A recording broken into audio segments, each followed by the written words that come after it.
இப்போ நீங்கள் நம்ம பக்கத்தில் இருக்கோம். நான் வந்து உங்கள்கிட்ட சொல்லலாம், ஆனால் இது தவறுனா இது கொஞ்சம் பாருனான்னு சொல்லலாம். ஐயா, இந்த திமுக அரசே வந்து இதை தடை பண்ணாங்க.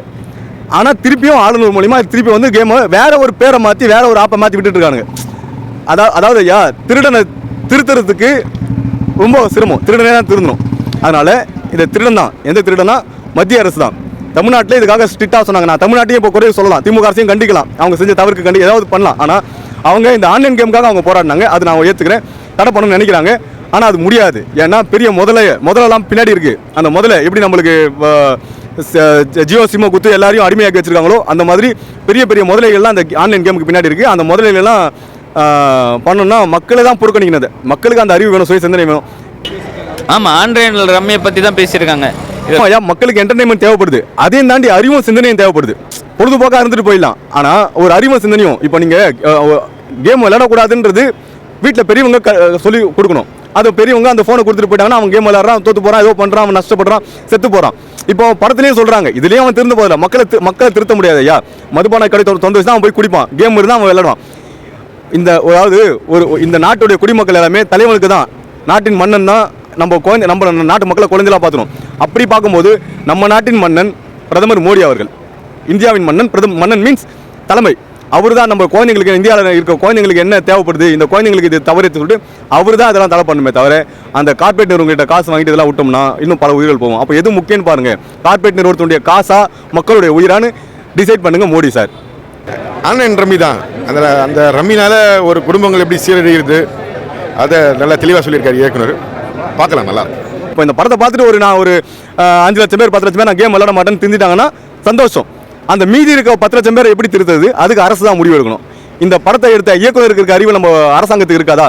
கேம் தவறுன்னு அவரே ஒரு மனநலம் பாதிக்கப்பட்டு ஹாஸ்பிட்டலில் போயிட்டு அங்கேருந்து வந்து அந்த மீண்டு வந்து அந்த படத்தை எடுத்துக்குன்னு நான் இன்டர்வியூவில் பார்த்தேன். அப்போ வந்து அந்த பைத்தியமாக போயிட்டு வந்த ஒரு இயக்குனருக்கு இருக்க அறிவு பல ஓட்டுகளை வாங்கிட்டு பல எம்பிகளை வச்சுக்கிட்டு இருக்கிற ஒரு அரசாங்கத்துக்கு தெரியாதான்றது தான் கேள்வியாக இருக்குது. அப்போ நீங்கள் தான் பைத்தியம் ஒரு தெளிவான ஆள் தான் நான் நினைக்கிறேன். ஆன்லைன் கேமிங் மட்டும் தான் சொல்கிறாங்க, என்ன கேமிங் பற்றிலாம் நான் சொல்கிறது கிடையாது. ஆன்லைன் கேம் ரொம்ப நேரம் விளையாடிட்டே இருக்கனால என்ன ப்ராப்ளம் அப்படிங்கிறத சொல்லியிருக்காங்க கடைசியாக. அதனால் கொலை பண்ணுற அளவுக்கு கூட போகிறாங்க இன்றைக்கி அப்படிங்கிறது தான் ஸ்டோரி. வேறு அதெல்லாம் அதோட இதுவும் ஒன்றும் மிக்சிங் இல்லை. ஒரு டோட்டல் போலீஸாக ஒரு க்ரைம் த்ரில்லர், அவ்வளோதான். அந்த மத்திய அரசுக்கு ஒன்றிய அரசுக்கு சொல்றதுக்கு இந்த தமிழ்நாட்டில் இருக்கார்ல நம்ம அண்ணாமலை சார், ஐயா நீங்க உண்மையிலே உங்களுக்கு மக்கள் மேல அவ்வளோ பற்று இருக்குல்ல, அந்த பற்று இருந்ததுன்னா நீங்க ஏதாவது போய் சொல்லுங்க.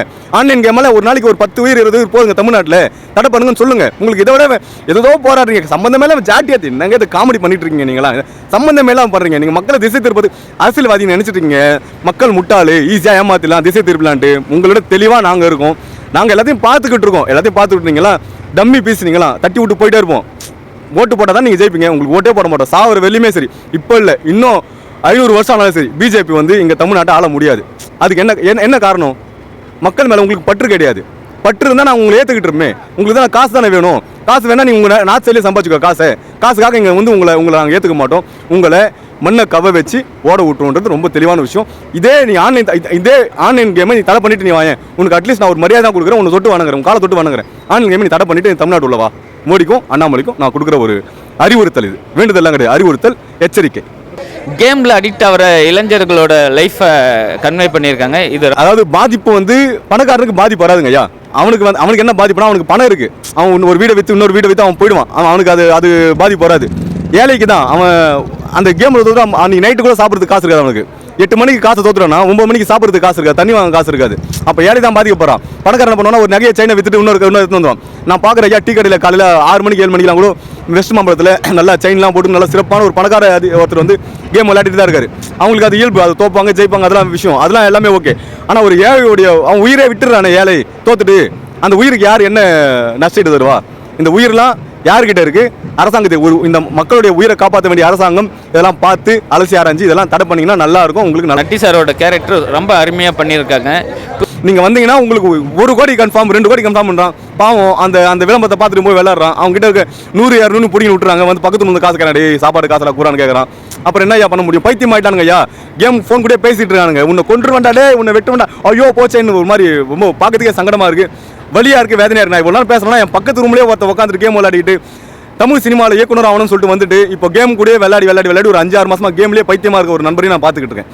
ஸோ இது வந்து ரொம்ப இளைஞர்களுக்கு ரொம்ப கேடான விஷயம். இந்த விஷயங்களை தடை பண்ணிங்கன்னா நான் விளையாட மாட்டேன்.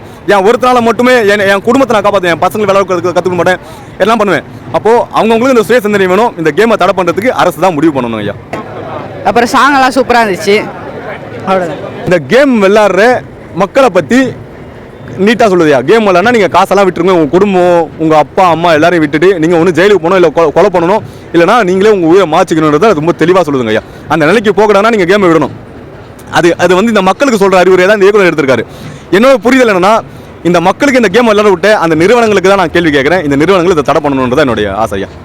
இந்த கண்டிப்பாக இந்த மாரி படங்கள்லாம் பார்த்த ஆன்லைன் ரம்மியோட விஷயங்கள் ஏன் இந்த கவர்மெண்ட் தடை போடாத இருக்குது அப்படின்ற ஒரு விஷயம்லாம் இருக்குது. எல்லா சென்ட்ரல் கவர்மெண்ட் ஸ்டேட் கவர்மெண்ட்லேருந்து ஆன்லைன் ரம்மியை வந்து யூஸ் பண்ணுறாங்க. பட் அதை எதுக்கு லைசன்ஸ் கொடுத்து ஒரு விஷயம் பண்ணிகிட்டு இருக்காங்கன்னு தெரியல. இந்தமாரி விஷயங்கள்லாம் தடுக்க வேண்டிய விஷயம். சாதாரணமாக மொபைலில் அடிக்ட் ஆகிற இது இருக்கும்போது இந்தமாரி கேமில் காசை சார்ந்த ஒரு விஷயத்தில் ரொம்ப மென்டலி இதுவாகி டிஸ்டர்ப் ஆகிற ஒரு விஷயமா இருக்குது. இது சோசியல் மெசேஜாக கண்டென்ட் பண்ணியிருக்காங்க. ரொம்ப தேங்க்யூ வெரி மச். டைரக்ட் என்ன சொல்ல வராங்கன்னா, கேம் விஷயமா அந்த கேம் ரொம்ப தப்பு, ஆனால் அது விளையாடுறது, ஆனால் காசெல்லாம் கொடுத்து ரொம்ப விளையாடக்கூடாது. அப்புறம் அவங்க ஹீரோயினியை பார்க்கும்போது ரொம்ப பாவமாக இருந்துச்சு. அவங்க சூப்பராக பண்ணிருந்தாங்க. கேம் ஒரு சூதாட்டம் வரும், இது அதுதான் ஒரு மேட்ரு, வேறு எதுவும் இல்லை. பசங்க கேம் இந்த விளையாடுற வேலை பார்க்குறதுக்கு கொஞ்சம் இந்த படம் பார்த்தா பசங்க கேம் விளையாடுறதுக்கு கொஞ்சம் ஃப்ரீயாக இருக்கும். நட்டி சார் நல்லா பண்ணியிருக்காரு, படம் நல்லா இருக்கு. உண்மையே இதில் வந்து ஒரு ட்விஸ்ட் வச்சுருக்காங்க, நல்லா இருக்கு. படம் பார்த்தா தெரியும், நல்லா சூப்பராக இருக்கு. சீசா வந்து இப்போ இருக்கிற இந்த ஆன்லைன் சூதாட்டம் பற்றி ரொம்ப தெளிவாக பேசுது. ஒரு அரசு காவல்துறை அதிகாரி கூட பணத்தை தோத்துட்டு கடன் வாங்கிட்டு இறந்துடுறாரு. அப்போது ஒரு சாதாரண ஒரு கூலி வேலை செய்கிறவனுக்கு என்ன நிலைமைன்னு யோசிச்சு பாருங்களேன். இந்த உயிருக்கெல்லாம் யார் என்ன நஷ்டீடு கொடுக்க போறா? கிடையாது. ஒரு விபத்து நடந்தால் கூட பரவாயில்ல, இதெல்லாம் ஒரு ஸ்ட்ராட்டஜி, ஒரு ட்ராப்குள்ளே மாட்ட வச்சு மக்களை கொல்ற ஒரு ஸ்ட்ராட்டஜி. மக்கள் மூலியமா ஒரு நாளைக்கு இவ்வளோ பணங்களை எடுக்கணுன்றது அவன் சம்பாதிக்கிறது நம்ம சம்பாதிக்கணும். இது யார் ஐடியா பண்ணுறது? இதெல்லாம் பஸ்ஸில் போனால் ஒரு வரி, கடைக்கு போனால் ஒரு வரி, எல்லாமே இப்படி வரி மூலியமாக நேர்மையாக சம்பாதிச்சுக்கிட்டு இருக்கீங்க. அதையும் தாண்டி மக்கள் உழைச்சி சம்பாதிக்கிற பணத்தை அவங்க வீட்டில் கொடுக்க விடாமல் நடுவில் ஒரு கேம் வந்து தடை பண்ணி இதெல்லாம் எடுத்துக்கிறது யார் பண்ணுற ஐடியா? கார்பரேட் நிறுவனம் ஒரு ஐடியா பண்ணணும், இது என் மக்களுக்கு எதிரான வாழ்வியல்னு சொல்லிட்டு இதை அரசு தடை பண்ண வேணாமா? அதையும் ஏற்றுக்கிட்டு அவங்ககிட்டையும் காசு வாங்கிக்கிட்டு இதை அமல்படுத்தியிருக்காங்கன்னா அப்போது இது நம்ம யாரை கேள்வி கேட்கணும்? கார்பரேட் நிறுவனத்தையா, அரசையா? இது யாராக இருந்தாலும் சரி, தயவு செஞ்சு இந்த ஆன்லைன் கேமை தடை பண்ணுங்க. இதனால் பல உயிர்கள் போயிட்டு இருக்கு. ரொம்ப தெளிவாக புரிஞ்சுக்கிங்க. ஆன்லைன் கேமை தடை பண்ணுங்க. அதுக்கான ஒரு படமாக இருக்குது. இந்த படத்தையே சப்போர்ட் பண்ணுங்க. நன்றி. நீங்கள் பேரண்ட்ஸாக குழந்தைங்களுக்கு மொபைலை கொடுத்து சாப்பாடு ஊட்டுற விஷயங்கள், இந்த மொபைலை கொடுத்துட்டு என்ன பண்ணுறாங்கன்னு கவனிக்காத ஒரு விஷயங்கள்லாம் கண்டிப்பாக அதை கவனிங்க. உங்களை பசங்களை மிஸ் பண்ணிடாதீங்க. இந்த மாதிரி சின்ன படங்கள்னு ஒரு வரும்போது நிறைய பெரிய கேஸ்ட் இல்லாமல் வரும்போது கொஞ்சம் சப்போர்ட் பண்ணிங்கன்னா வந்து தேட்டரில் பார்த்துட்டு உங்களோட ஜென்ரலான ஒரு ஹானஸ்டான ரிவ்யூ கொடுங்க. அதுவே போதுமான ஒரு விஷயம். பார்த்து சப்போர்ட் பண்ணுங்கள். அது மட்டும் தான் நாங்கள் கேட்டுக்கிறோம். எனக்கு அவர் கூட ஸ்க்ரீன் ப்ரெசன்ஸ் இல்லைங்க, அது மட்டும் கொஞ்சம் கஷ்டமான ஒரு விஷயம். ஸ்க்ரீன் ப்ரெசன்ஸில் படம் பார்த்தீங்கன்னா தெரியும். பட் ஆனால் வந்து அந்த அப்பியரன்ஸ் இல்லைனாலுமே அவர் கூட நான் இன்டர்வியூஸ் அட்டன் பண்ணியிருக்கேன். நிறைய இடத்துக்கு வந்துட்டு இன்டர்வியூஸ்க்கு போயிருக்கோம். ஸோ அப்போ நிறைய ஷேர் பண்ணும்போது எனக்கும் கொஞ்சம் ஹாப்பியாக இருக்கும். லைக் நிறைய விஷயம் அவர்கிட்ட கற்றுக்க முடியுது. ஸோ இன்னும் வர படங்களில் அவர் கூட நடிக்கணும்னு கொஞ்சம் ஆசை வருது. அவ்வளோதான். ரொம்ப நல்லா இருக்குங்க. நான் ஆடியன்ஸ் கூட தான் உட்காந்து படம் பார்த்தேன். ரொம்ப ஹாப்பியாக இருக்குது. நிறைய இடத்துல வந்துட்டு சென்டிமெண்ட்லாம் இருக்குன்னு சொல்லியிருந்தாங்க. நிறைய இடத்துல நல்லா பண்ணியிருக்கீங்கன்னு சொல்லியிருக்காங்க. ஹோல் டீமே நல்லா பண்ணியிருக்கீங்கன்னு சொல்லியிருக்காங்க. அது வரைக்கும் ரொம்ப ஹாப்பி.